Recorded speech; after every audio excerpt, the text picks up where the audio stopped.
I think people have a lot of wrong-headed conceptions about love. A lot of people believe love to be an emotion or a feeling.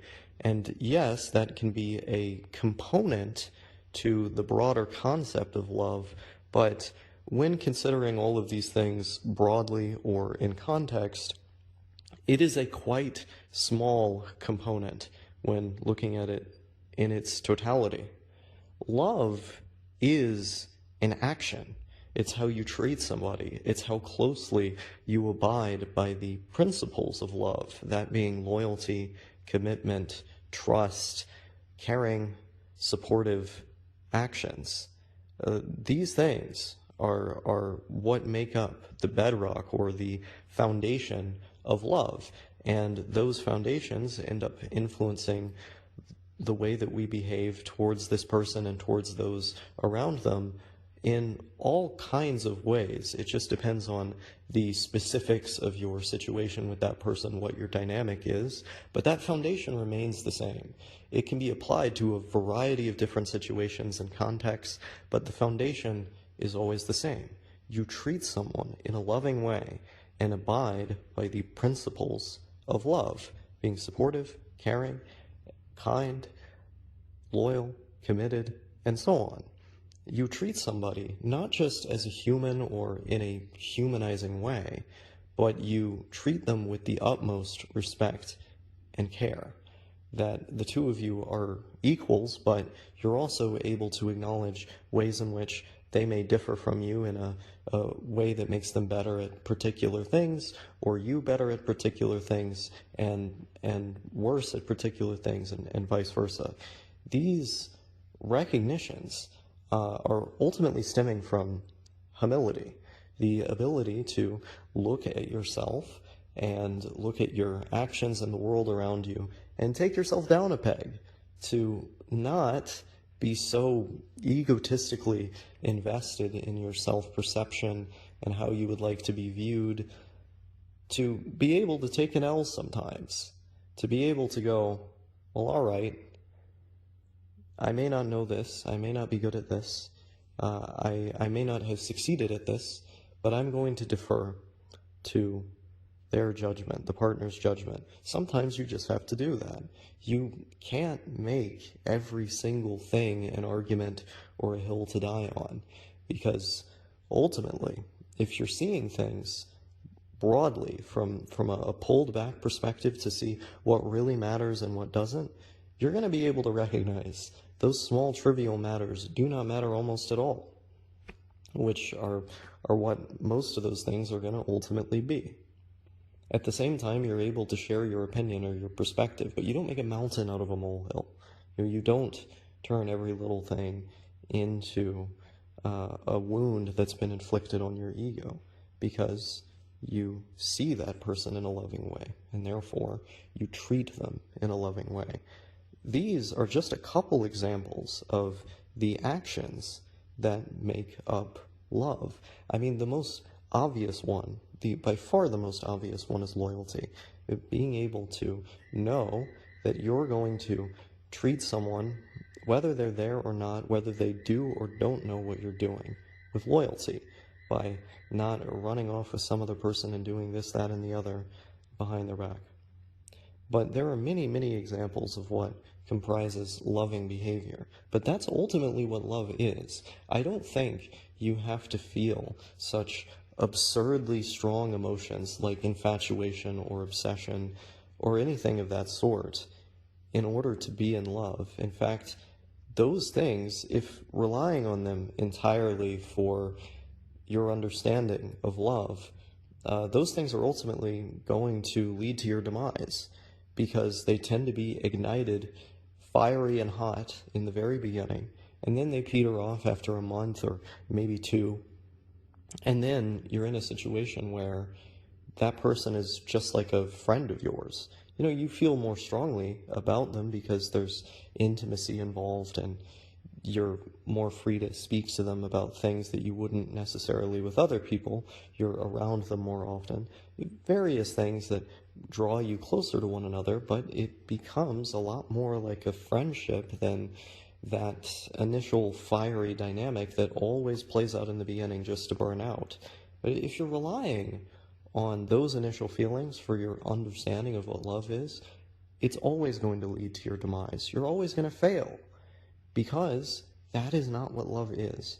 You're seeing things in an illusionary way, and having those goggles on, fogged up as they are, is going to lead to you making assumptions about your relationship that are filtered through this perspective, and then ultimately lead to you behaving in a way that does not contort to the principles of love.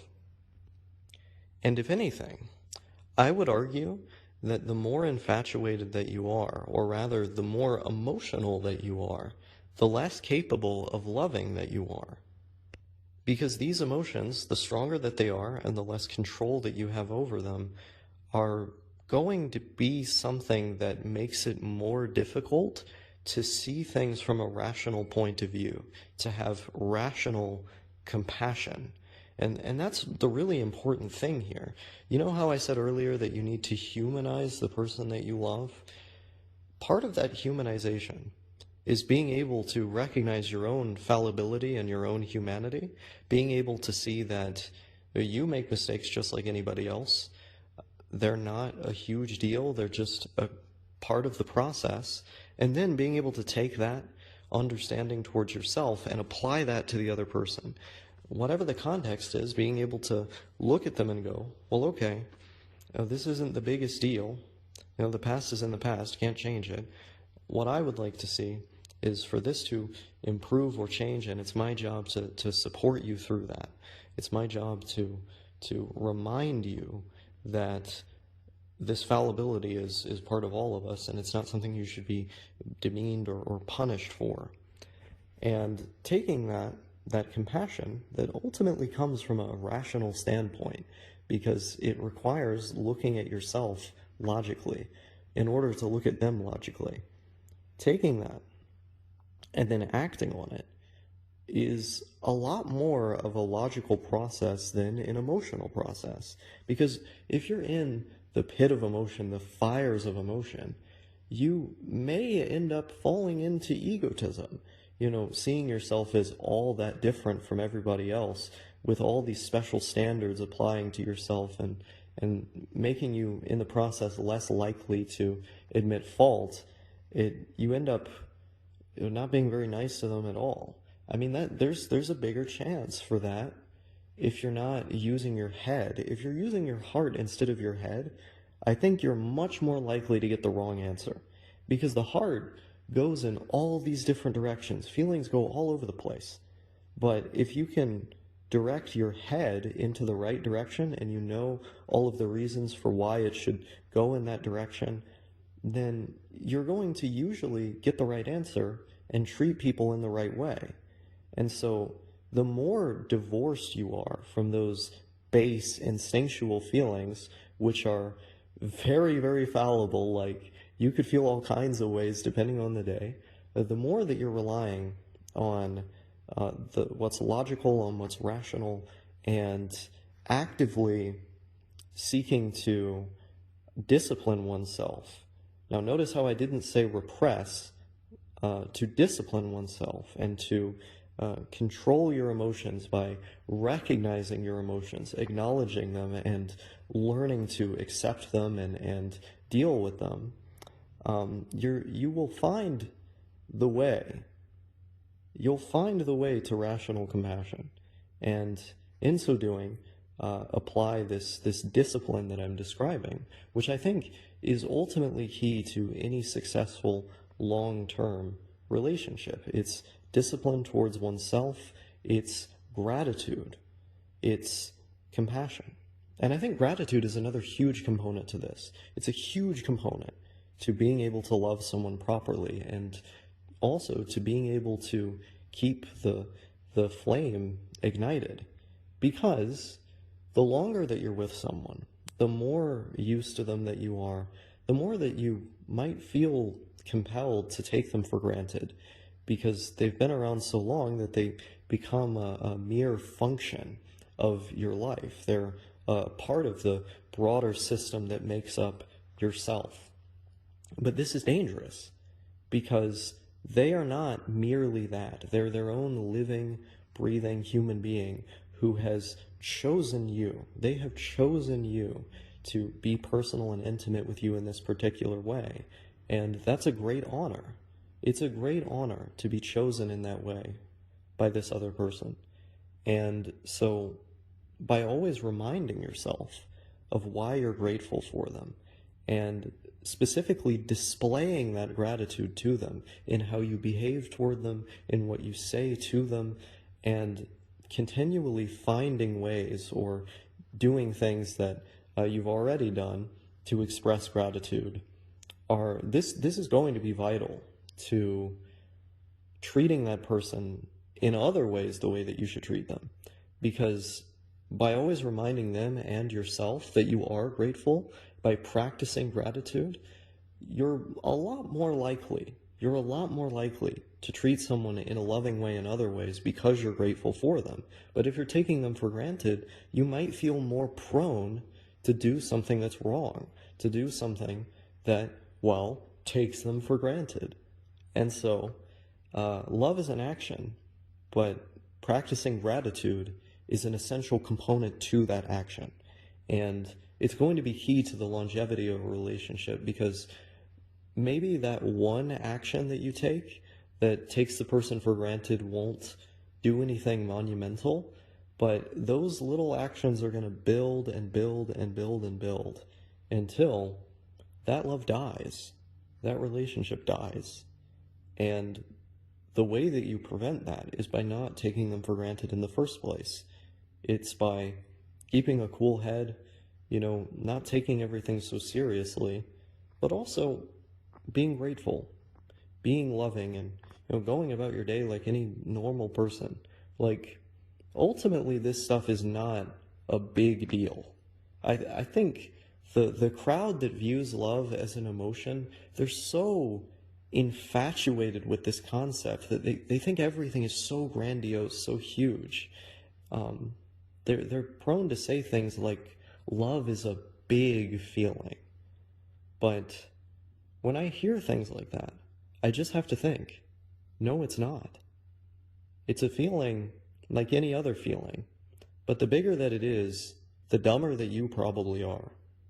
Because if you've loved someone, and I mean actually loved them, then you treat them like you love them. And I simply don't think people who experience the world like this or view the world like this are capable of doing that, because they're going to chew someone up and spit them out the moment that feeling inevitably subsides. But you know what is real? What is real is what's in our minds. And what is also real is how we treat people because of the way that we see the world up there, externalizing those thoughts. And so having the power to mend one's thoughts in this particular way, it's crucial. It's crucial to the longevity of your love, or the actuality of your love, in the case of those people who clearly do not even know what it is. So, for those of you out there who are listening to this video, who haven't experienced a lot of this, I would hope that this stuff helps you, but in all honesty, it probably won't, because every time I tell this to people who are having this fixation that I'm talking about, they need to learn it from themselves. Like, people told me this stuff in the past, and I didn't get it. Well, they didn't tell it exactly like this, but they said things that were similar, and I didn't get it, and I ended up making huge mistakes because I didn't know what I was doing or what I was talking about. I was so convinced of it, though, and now I'm able to say things that are similar to those older people who gave me that advice that I thought was wrong because I just knew everything. I would hope that this would help some people that are perhaps smarter than me and younger than me who haven't had to learn these lessons the hard way yet. But I had to learn them the hard way. And I'm sure a lot of you will have to as well. But when you do, you'll be able to love someone for real. And the satisfaction that you can derive from doing that, it's very nice. It doesn't have to be huge. Maybe sometimes it is. But it's that consistency, that routine, that's the really wonderful part, I think. There's a certain calmness I always feel because I have this. And it almost feels like going to church every Sunday. You know, you go to church every Sunday, not just to worship or to participate in your communities. Of course, that's part of it. But you also go there because it's a crucial routine that has cascading or ripple effects across all other aspects of your life, because it's calming. It's calming to have that routine. But none of this stuff has to be big or grandiose. I think there's, especially by young people and people on the internet, this fixation on needing everything to be grandiose and huge. But it's not. Like, it's just normal. It's just normal. And I like normal. Another word for this might be comfy or bliss or calmness. It's difficult to articulate exactly, but it's there. And I think that is a far more fulfilling, enriching, or filling thing than any grandiose or big emotion, because those are a double-sided coin. For every bout of extreme euphoria, there's also a huge crash. And so I think having a proper baseline, as well as an ability to see the transience of all things in the face of adversity, are much more important to cultivate rather than having a greater amount of visceral positive experiences. I don't even know if I would necessarily call those euphoric experiences positive, because what I am able to experience in my relationship now is something that feels much more fulfilling, much deeper. Being able to rely on the fact that it is all just normal, even when times are tough. I can trust myself to be disciplined in the face of those tough times and to do what's right. And it's an amazing thing.